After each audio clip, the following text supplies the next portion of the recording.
Hi, my name is Vivid, and Draft League is my favorite way to play competitive Pokemon. It's a format where a group of players, also known as coaches, take turns drafting a roster of Pokemon and build a new team each week to battle a different coach.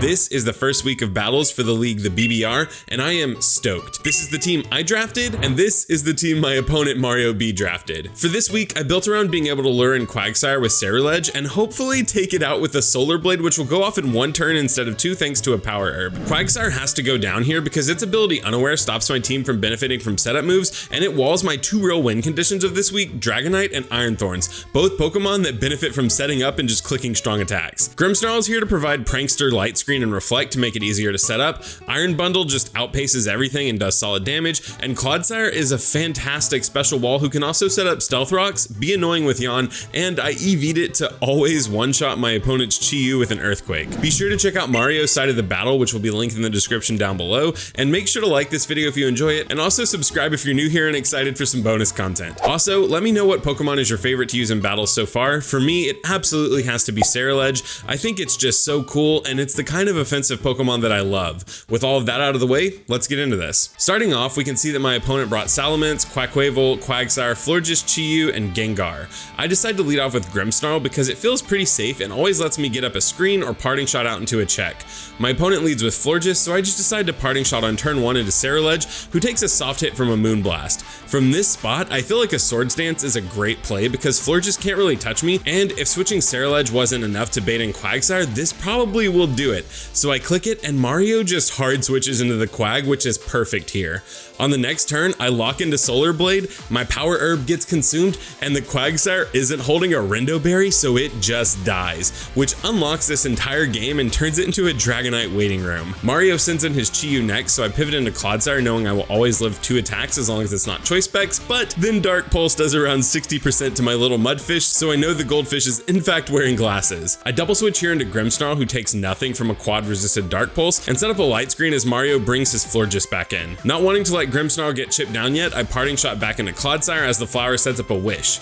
I click Yawn here because it's a pretty middle ground play and Mario brings out his Salamence, but then double switches into Chi-Yu while I set up Stealth Rocks, not wanting to let one of his win conditions fall asleep. Now with the Light Screen up, I'm confident I'll be able to take a hit, so I stay in and lock into Earthquake as Chi-Yu outpaces and lands a Psychic. But Clodsire absolutely snacks on it, and Earthquake is a clean one-shot on the Goldfish, meaning I've now also unlocked Ceruledge as a potential win condition since it didn't match up against this fish well at all. Mario sends Salamence back out, and not wanting to give it a free turn to Dragon Dance, I click Yawn, but instead the dragon just Earthquakes and takes Clodsire out. Still a really strong first showing for the Mudfish. The Salamence gets a Moxie boost, so I send in Iron Bundle, who will always be able to outpace thanks to its booster energy, and should always be able to one-shot even if Mario decides to Terrastalize into a pure flying type. I make a little bit of an unnecessary prediction here though and assume a switch into Florges will happen, and I lock into Hydro Pump, which could be a massive throw, but he ends up making the switch, and even with that prediction, Florges takes close to nothing from this attack. We trade attacks on the next turn. He reveals Giga Drain after taking a soft Freeze Dry, so I decide to flip turn, pivoting into Dragonite on the next turn, but he instead goes for Moonblast. Thanks to Marvel Scale, it still does less than half, but a lot more than the 2% I was expecting from a Giga Drain. Still, I decided to Terrastalize into a normal type and click Roost, meaning I will no longer be weak to fairy type attacks, and Roost will reset my Marvel Scale. A critical hit Moonblast on the next turn just glances off, so I know that this is my moment. I lock into Dragon Dance as Mario sends in Gengar, and I'm confident that Fire Punch will be close to a one-shot from this range, but maybe not entirely kill. So on the next turn, I click it, and the Gengar actually outspeeds my Dragonite, revealing itself to be max speed Choice Scarf and goes for a Destiny Bond, but we get incredibly lucky and the Fire Punch just barely misses the KO, meaning my Dragonite doesn't get taken down with Gengar here. I roost back up to full as he switches into Salamence and then Terrastalizes his Salamence into a flying type as we both go for Dragon Dances on the next turn. An extreme speed on the following turn leaves Salamence with just a sliver of health, and Dragon Claw only does around 25% thanks to my Marvel Scale.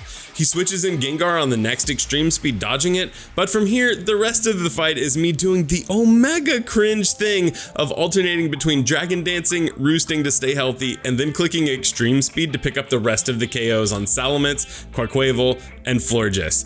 Gengar actually came in at the very end and just died to Stealth Rocks. And with that, we win our first week match with a 5-0 lead. Is Terra Normal Dragonite a little cringe? Absolutely.